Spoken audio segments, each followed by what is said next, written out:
My daughter is 23. I'm dad, by the way. A few years ago, my wife, not her mom, took her to get a birth control device and she was always happy with it. Fast forward about a year and she meets a guy, he's 28, online and falls in love. He lives in another state. He lives with his grandma. She quickly started talking about how they both wanted to get married and both wanted kids. About 3 months before her trip to meet him in person, she told me she'd gotten her device out and switched to the pill because she didn't like it anymore. This raised my eyebrow. So I talked to her, we went over how important it is to take the pill properly every day, and we talked about other options. She was set on the pill. I also went over the cost of children and the amount of work and responsibility babies are with her. Part of my concern here is that her mother admits she stopped taking her pills and intentionally got pregnant so I would marry her. I did, and we're divorced now. I also told her that I love my kids and raising them, but I had no interest in raising theirs. I'm enjoying retirement. I have a tween and a pre-tween with my wife. Well, lo and behold, she gets pregnant on her trip. Boyfriend is not financially stable and is in another state, and due to morning sickness, she's been missing a lot of work. Also, she's intent on keeping the baby. So she called last night and asked if she and her boyfriend could come live with me so he could move here and find a job. He doesn't have any significant work history or education and is morbidly obese, which causes him a lot of health problems, so currently he's on disability. So they would save up money and be out before the baby is born. Also note her mom doesn't have room at her house. I said no. My daughter has a history of not following through on her commitments, and I know that she won't actually move out before she has the baby, and probably not for a long while after. She has trouble taking responsibility for herself, and we will likely be the ones dealing with the baby mostly. We currently have a cat she adopted and didn't want because she wouldn't clean its box, so it went to the bathroom everywhere. On top of that, I don't want this man I don't know, and she barely knows, in my home with my small children. So now he's flying up so they can find a place together. She currently rents a room in a party house.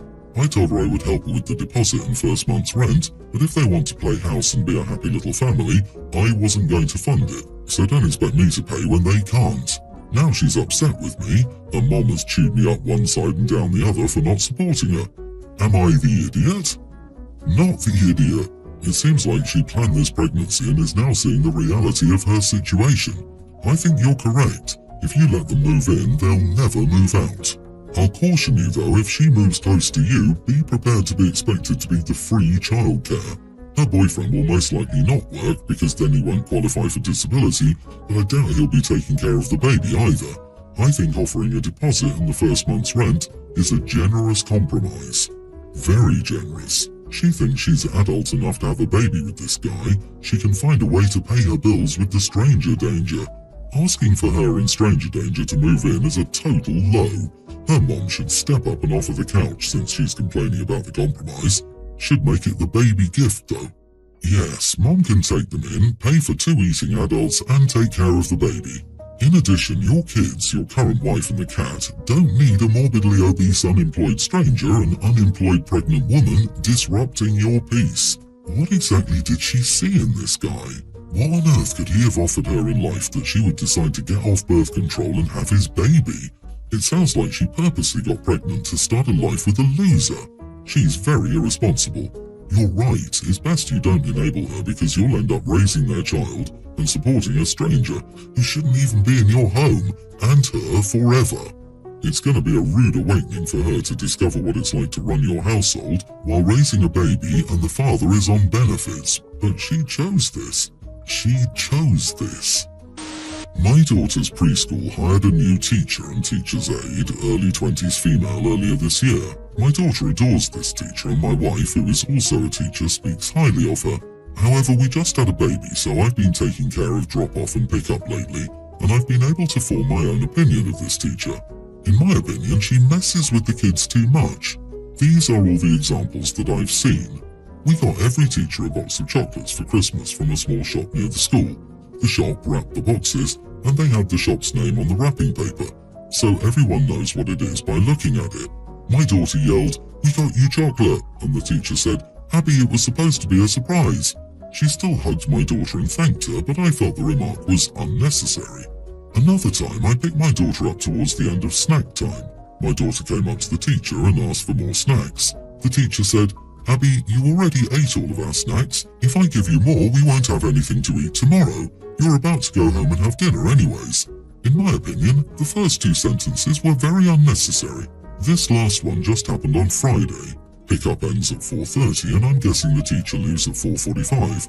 I called the school and said I was going to be late for pickup and I got there at around 4:45. When I got there, my daughter was with a little boy whose parents had been there for 20 minutes but he was refusing to leave.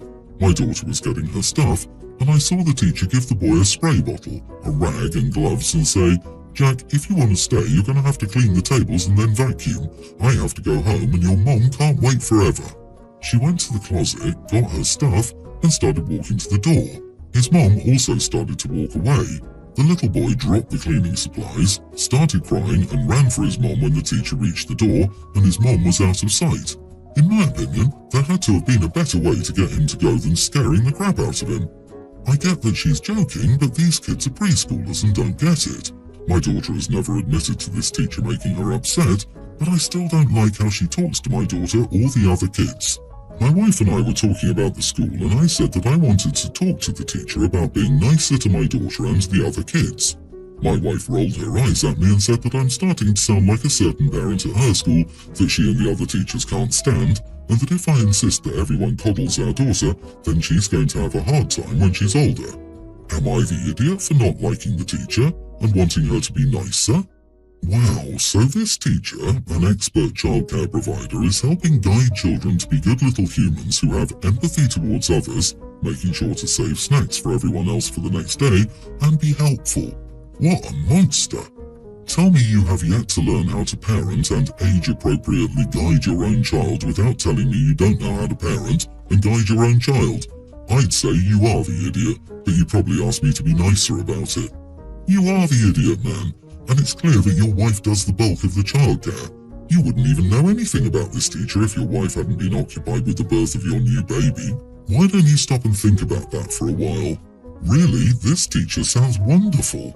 I just can't believe people with real jobs and families can find the time to make mountains out of these tiny molehills. OP, you need some serious self-reflection on why this is an issue for you.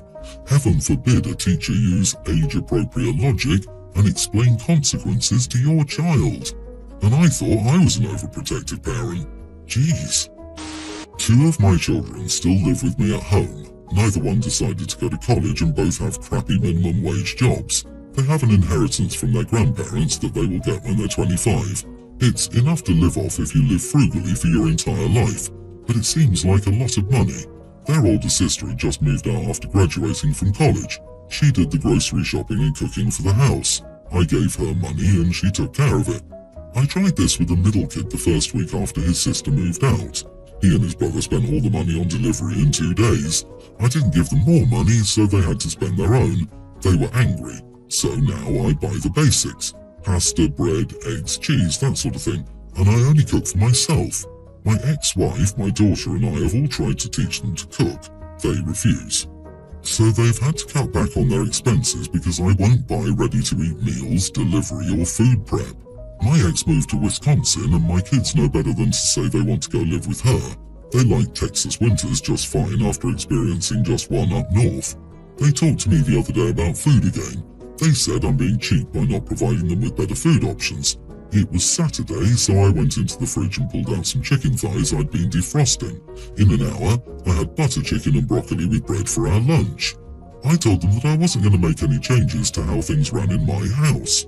I told them all they had to do was go to college and I would cover their meal plan. Nope, they liked their lives other than the food situation. My mom called me today and said I was mean to her poor babies. I offered to send them to live with her. She politely declined and dropped it. I do this with everyone who contacts me on their behalf, and then I tell them how it went. They don't understand why no one wants them to come live with them. I think I raised 2 stupid kids. Am I the idiot? Not the idiot. I thought you were depriving small kids of food and was ready to blast you. You seem to describe 2 young adults who have graduated from high school and failed to launch. They are running out the clock on the inheritance. Yeah, they can learn to cook or eat ramen then. My mom called me today and said I was mean to her poor babies, so I offered to send them to live with her. She politely declined and dropped it. I'm sorry, but this made me chuckle. OP, keep doing what you're doing. Your children having jobs means they're at least 16, I'm assuming, so they should be learning to cook for themselves. Keep giving the same people trying to pressure you to cave in the same offer you provided above. You are the idiot. It sounds like it's time to give your kids the get a job and or get out speech. You are only making them worse by letting them live with you. There is no incentive for them to grow up into mature human beings if you keep letting them live with you. You've raised some moochers who better learn how to earn their own money and survive as adults before they get inheritance money. They'll likely blow through it in record time and then expect to return to mooching. Obviously, you created this situation as the parent. Yeah, he's an idiot. I'm having a hard time not reading into the fact that the eldest daughter knows how to take care of herself and the two sons don't. Tale as old as time. The eldest daughter is taught life skills and expected to put them to use for the good of the household. What with the boys being expected to do that entire time? They were coddled and taught a woman would do it for them. Way to go, parents. OP obviously needs to keep trying to correct it, but I think they messed up with their boys and that's on them. I, 37 female, am married to my husband, 38, and we have a daughter together, tween. My daughter is very small for her age and sometimes gets treated like a younger child. She loves to hop in my or my husband's lap and cuddle with us on the couch or in a chair. I have thought that she may be too old for that sort of thing and maybe I'm hurting her by letting her continue. Yesterday she tried to hop in my lap and cuddle and I told her she was too old for that and to get off me. She got really upset, got off me and went to her room and slammed the door. She hasn't tried to get in my lap since then and things are tense between us. She doesn't talk to me unless she has to, and when I hugged her goodnight last night, she didn't hug me back. I feel really guilty because I obviously hurt her feelings, but I feel like she might be too old to sit on my lap. Am I the idiot? You are the idiot. She's not going to want to cuddle you much longer, so you maybe have a year left, and you're throwing that time away instead of cherishing it. Now she doesn't feel like or isn't comfortable hugging her own parents. What a terrible shame and sad thing to do to your own child, OP. Yeah, she no longer has a year left. It's over. OP, you handled that terribly. You made her feel like she'd done something wrong. Many people sit on their parents' lap at all ages. I've seen full-grown adults do it. She's a child. No wonder she's upset with you. How did you tell her? Did you literally say, "You're too old, get off me"? If you literally told her to get off with no warning, it's no wonder why she perceived that as rejection and is now completely confused as to what sort of physical affection is okay or will get her snapped at. OP, there is no age limit for parental affection. I'll start holding her when I'm too big for my mom's lap. My 16-year-old still curls up for snuggles. I'm 35 and my sister is 38. We still jokingly will get in my mom's lap and cuddle. What the heck, OP? Your kid obviously loves you, shows love through cuddling up with you guys, and feels comfortable. What you did by saying this basically makes her feel embarrassed and bad about showing you guys love. Yikes, you should feel guilty. My wife and I had our first child a few months ago. My sister lives 2 hours away and has seen my daughter once. My wife, kid, and I made plans to travel the 2 hours to visit my sister. I thought this would be a good opportunity for my sister to visit with my daughter and we go out to eat. My sister has 3 dogs, who are her world and have free rein at her place, much to my chagrin at times. They are allowed on the couch, in the kitchen and everywhere. I visited her and not sat on the couch because I don't want dog hair on me. We've had family vacations where she brought her dogs. Everything had to be dog-friendly or centric, and I didn't enjoy that trip. I've passed on future vacations. There was no point in trying to talk her out of bringing them, plus I didn't want to spend my vacation with her dogs.